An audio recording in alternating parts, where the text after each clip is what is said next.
ಇದನ್ನ ಮೊಸರು ಹಾಕಿ ಮಾಡುವಂಥದ್ದು ತುಂಬಾ ಸಖತ್ತಾಗಿರುತ್ತೆ.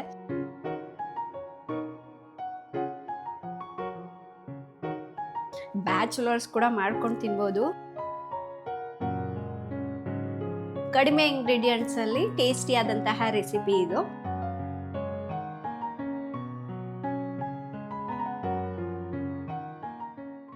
ಹಾಯ್ ಫ್ರೆಂಡ್ಸ್, ರುಚಿ ಪಾಕಶಾಲೆ ಚಾನಲ್ಗೆ ತಮ್ಮೆಲ್ಲರಿಗೂ ಮತ್ತೊಮ್ಮೆ ಸ್ವಾಗತ. ಸೊ ಇವತ್ತಿನ ಫುಡ್ ವ್ಲಾಗ್ನಲ್ಲಿ ಬೆಂಡೆಕಾಯಿ ಕರ್ರಿ ಅಥವಾ ಬೆಂಡೆಕಾಯಿ ಪಲ್ಯ ಅಂತ ಹೇಳ್ಬೋದು. ಇದನ್ನ ಮೊಸರು ಹಾಕಿ ಮಾಡುವಂಥದ್ದು ತುಂಬ ಸಖತ್ತಾಗಿರುತ್ತೆ. ಬ್ಯಾಚುಲರ್ಸ್ ಕೂಡ ಮಾಡ್ಕೊಂಡು ತಿನ್ಬೋದು. ಕಡಿಮೆ ಇಂಗ್ರೀಡಿಯೆಂಟ್ಸಲ್ಲಿ ಟೇಸ್ಟಿ ಆದಂತಹ ರೆಸಿಪಿ ಇದು.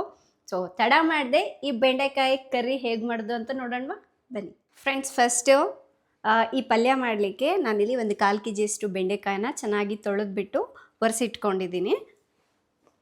ಈಗ ಇದನ್ನು ಕಟ್ ಮಾಡ್ಕೊಳ್ಳೋಣ.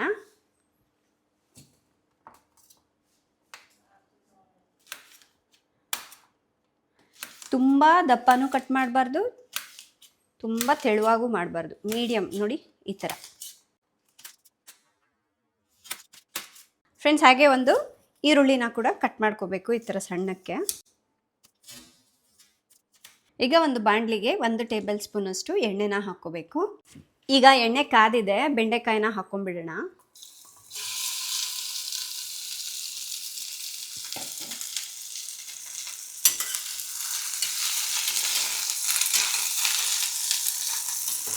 ಇದು ಸ್ವಲ್ಪ ಮೆತ್ತಗಾಗೋವರೆಗೂ ಬೇಯಿಸ್ಕೋಬೇಕು.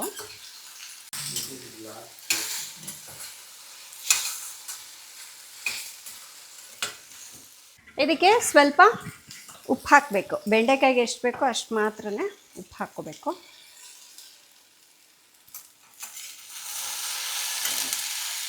ಒಂದು ಸ್ವಲ್ಪ ಸಾಫ್ಟ್ ಆದರೆ ಸಾಕು. ಬೆಂಡೆಕಾಯಿ ದಪ್ಪ ಕಟ್ ಮಾಡಿಬಿಟ್ರೆ ಬೇಯಲಿಕ್ಕೆ ಸ್ವಲ್ಪ ಟೈಮ್ ಬೇಕಾಗತ್ತೆ ಅಷ್ಟೇ. ಇದು ಬೇಯೋದ್ರೊಳಗಡೆ ಇದಕ್ಕೆ ಮಸಾಲೆನ ರೆಡಿ ಮಾಡ್ಕೊಳ್ಳೋಣ.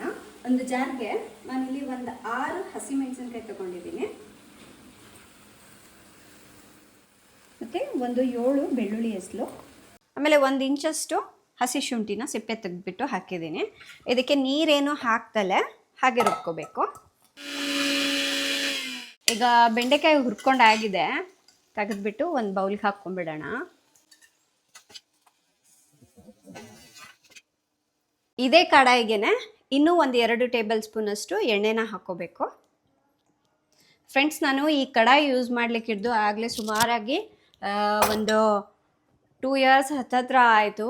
ಸೊ ಒನ್ ಟೈಮ್ ನೀವು ಇದಕ್ಕೆ ಇನ್ವೆಸ್ಟ್ ಮಾಡಿ ತೊಗೊಂಡ್ಬಿಟ್ರೆ ಏನಾಗುತ್ತೆ ಗೊತ್ತಾ, ಮತ್ತೆ ಪದೇ ಪದೇ ತಗೊಳ್ಳೋ ಅವಶ್ಯಕತೆ ಇರೋದಿಲ್ಲ. ಒಳ್ಳೆ ಕ್ವಾಲಿಟಿದಾಗಿರೋದ್ರಿಂದ ಸೊ ನೀವು ಎಷ್ಟು ಸಲ ಯೂಸ್ ಮಾಡಿದ್ರು ನೋಡಿ ಎಷ್ಟು ಕ್ವಾಲಿಟಿ ಚೆನ್ನಾಗಿದೆ ಅಂತ. ಇದ್ರ ಜೊತೆಗೆ ಫ್ರೈ ಪ್ಯಾನ್ದು ಇನ್ನೂ ಬೇರೆ ನಾನು ಯೂಸ್ ಮಾಡುವಂತಹ ಪಾತ್ರೆಗಳದ್ದು ಇಲ್ಲಿ ಟ್ಯಾಗ್ ಮಾಡಿರ್ತೀನಿ, ಚೆಕ್ ಮಾಡಿ. ಎಣ್ಣೆ ಕಾದಿದೆ, ಇದಕ್ಕೆ ಒಂದು ಅರ್ಧ ಟೀ ಸ್ಪೂನ್ ಅಷ್ಟು ಸಾಸಿವೆ ಹಾಕ್ಕೊಳ್ಳೋಣ. ಆಮೇಲೆ ಒಂದು ಅರ್ಧ ಚಮಚದಷ್ಟು ಜೀರಿಗೆ, ಸ್ವಲ್ಪ ಚಿಟಪಟ ಅನ್ನಲಿ. ಈಗ ಇದಕ್ಕೆ ಈರುಳ್ಳಿ ಹಾಕ್ಕೊಳ್ಳೋಣ. 1-2 ನಿಮಿಷ ಈರುಳ್ಳಿನ ಫ್ರೈ ಮಾಡ್ಕೋಬೇಕು. ಇದಕ್ಕೆ ಒಂದು ಸ್ವಲ್ಪ ಉಪ್ಪು ಹಾಕ್ತಾ ಇದ್ದೀನಿ. ಉಪ್ಪು ಹಾಕೋದ್ರಿಂದ ಈರುಳ್ಳಿಗೆ ಬೇಗನೆ ಸಾಫ್ಟ್ ಆಗಿಬಿಡುತ್ತೆ. ಒಂದು ಅರ್ಧ ಟೀ ಸ್ಪೂನ್ನಷ್ಟು ಅರಿಶಿಣ ಪುಡಿ ಹಾಕ್ತಾ ಇದ್ದೀನಿ.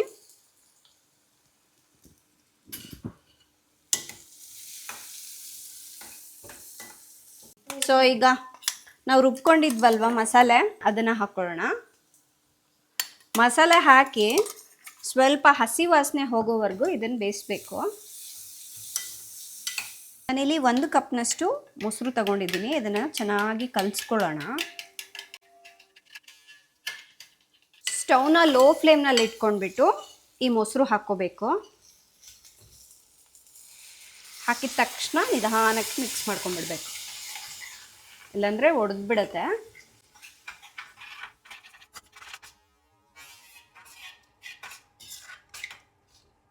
ಇದಕ್ಕೆ ಒಂದು 1/4 ಕಪ್ನಷ್ಟು ನೀರನ್ನ ಕೂಡ ಹಾಕ್ತಾ ಇದ್ದೀನಿ. ಉಪ್ಪೇನಾದರೂ ಕಡಿಮೆ ಇದ್ದರೆ ಈಗಲೇ ನೋಡಿಬಿಟ್ಟು ಹಾಕ್ಕೋಬೋದು. ಈಗ ನಾವು ಬೇಯಿಸ್ಕೊಂಡಿರೋಂತಹ ಬೆಂಡೆಕಾಯಿನ ಹಾಕ್ಕೊಂಡ್ಬಿಡೋಣ.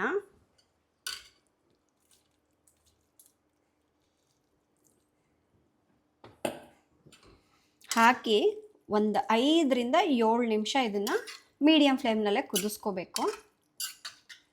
ಫ್ರೆಂಡ್ಸ್, ಒಂದು 3 ನಿಮಿಷ ಆದಮೇಲೆ ಇದಕ್ಕೆ 1 ಟೀ ಸ್ಪೂನಷ್ಟು ಧನಿಯಾ ಪುಡಿ ಹಾಕ್ತಾಯಿದ್ದೀನಿ. ಆಮೇಲೆ ಕಟ್ ಮಾಡಿರೋಂತಹ ಕೊತ್ತಂಬರಿ ಸೊಪ್ಪು, ಆಮೇಲೆ ಒಂದು ಅರ್ಧ ಚಮಚದಷ್ಟು ಗರಂ ಮಸಾಲ.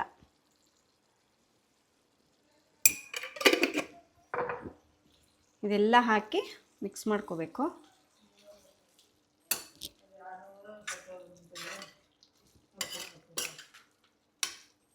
ಇದಾಗಿದೆ, ಸ್ಟವ್ನ ಆಫ್ ಮಾಡ್ಕೊಂಡ್ಬಿಡೋಣ.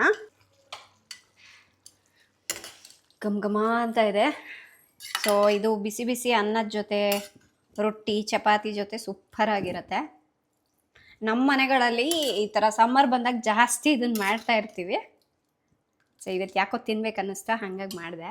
ಫ್ರೆಂಡ್ಸ್, ಬಿಸಿ ಬಿಸಿ ಅನ್ನದ ಜೊತೆ ಸರ್ವ್ ಮಾಡ್ತಾ ಇದ್ದೀನಿ ನಾನು.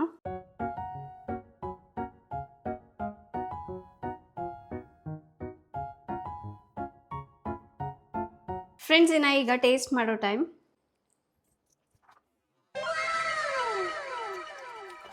ಫ್ರೆಂಡ್ಸ್, ಬೆಂಡೆಕಾಯಿ ಹುಳಿ ಅಥವಾ ಬೆಂಡೆಕಾಯಿ ಸಾಂಬಾರು ಮಾಡೋ ಬದಲಾಗಿ ಒಂದ್ಸಲ ಇದನ್ನು ಟ್ರೈ ಮಾಡಿ ನೋಡಿ. ಸಕ್ಕತ್ತಾಗಿದೆ.